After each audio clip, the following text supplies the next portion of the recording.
आज रास्ता रोको आंदोलन करण्यात आलं, काय सांगाल, काय मागणी? भारतीय संविधानातील कलम 342(1) नुसार एसटी आरक्षणाच्या यादीमध्ये 36व्या क्रमांकावर ओरान/ओब्लिक धनगर आहे।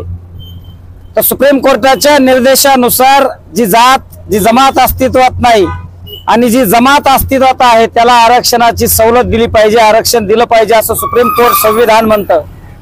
या मागणीसाठी दीपक बोराडे यांनी जालना येथे आमरण उपोषणाला सुरुवात केलेली आहे। जवळपास 15 दिवस झाले हे आमरण उपोषण सुरू आहे। काल त्यांना चक्कर आली, काल त्यांच्या किडनीवर सूज आली, त्यांची शुगर लेवल अतिशय कमी झालेली, त्यांच्या जीविताला धोका निर्माण झालेला आहे। मुख्यमंत्री देवेंद्र फडणवीस यांनी दीपक भाऊ बोराडे यांच्याशी चर्चा करण्यासाठी एक शिष्टमंडळ मंत्रिमंडळाचं पाठवलं होतं।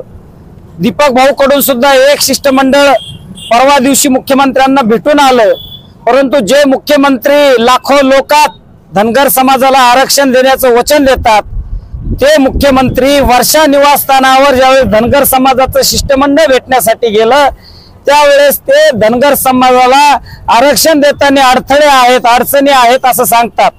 या कारणानं राज्यातील धनगर समाज त्या ठिकाणी संताप व्यक्त करतोय आणि आपला संताप रास्ता रोकोच्या माध्यमातून आज ठिकठिकाणी व्यक्त करतोय।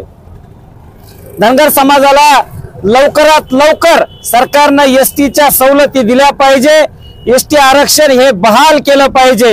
गेल्या 70 वर्षापासून धनगर समाज हा सामाजिक न्यायापासून छत्रपती शाहू राजानं डॉक्टर बाबासाहेब आंबेडकरांना जे आरक्षण दिलं त्या आरक्षणापासून वंचित आहे। धनगर समाजाला अजूनही सामाजिक न्याय मिळालेला नाही, सत्तेमध्ये वाटा मिळालेला नाही, म्हणून हा धनगर समाज दुःखी आहे। आपल्या अन्यायाचा ढोल तो सरकार समोर वाजवत आहे। शिष्टमंडळ येऊन सुद्धा भेटून गेलेले सुद्धा देखील त्यांनी आणलेलं होतं, चर्चा केलेली। सरकारनं त्यावेळेस दीपक भाऊशी ज्यावेळेस फोनवरून चर्चा केली मुख्यमंत्र्यांनी, त्या चर्चेचा एक त्यांनी ड्राफ्ट तयार करून दीपक भाऊंना पाठवला होता आणि धनगर आरक्षण हे कायदेशीररित्या बहाल करायचंय, सरकारकडून GR काढायचा, म्हणून तुम्ही कायदेशीर पद्धतीने सांगा अशा पद्धतीने सांगितल्यानंतर धनगर समाजाचे जे सिनियर काउन्सिलर जे आहे सुप्रीम कोर्टामध्ये जे प्रॅक्टिस करतात त्या सगळ्या मंडळींनी सरकारला एक ड्राफ्ट दिला।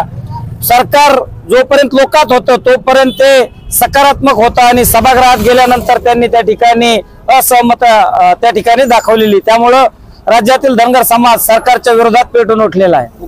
त्या दिवशी मुख्यमंत्र्यांनी म्हटलं होतं की तुम्ही आमच्यासाठी चर्चा करण्यासोबत या, त्या चर्चा कशी झाली, काय काय चर्चा झाली?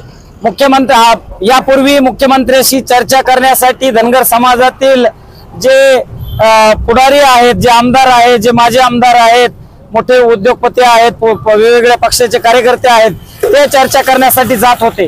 परंतु परवा दिवशी जी वर्षा निवासस्थानी जी बैठक झाली त्या बैठकीला दीपक भाऊंनी समाजातला शेवटचा घटक अर्थात अडाणी असलेलं भगवान माथेरे यांच्या नेतृत्वाखाली त्या ठिकाणी शिष्टमंडळ पाठवलं। त्या शिष्टमंडळामध्ये मी स्वतः होतो, आमचे अनिल झोरे असतील, बिरू कोळेकर असतील, सुभाष खेमनर असतील, या सगळ्यांनी मिळून आम्ही धनगर आरक्षण हे कसं संविधानिक आहे, सुप्रीम कोर्टाच्या आदेशानुसार कसं धनगर समाजाला आरक्षण देता येतं हे आम्ही त्या ठिकाणी देवेंद्र फडणवीस साहेब, गिरीश महाजन, पंकजाताई मुंडे, अर्जुन खोतकर, नारायण कोचे या सगळ्यांना आम्ही त्या ठिकाणी पटवून दिलं। आमच्या बाजूचे जे पुरावे आहेत ते देखील आम्ही सांगितले आणि सरकारने या आरक्षणाची तातडीने अंमलबजावणी करावी अशी आम्ही त्या ठिकाणी विनंती केली। मी रामभाऊ लांडे, योकोट।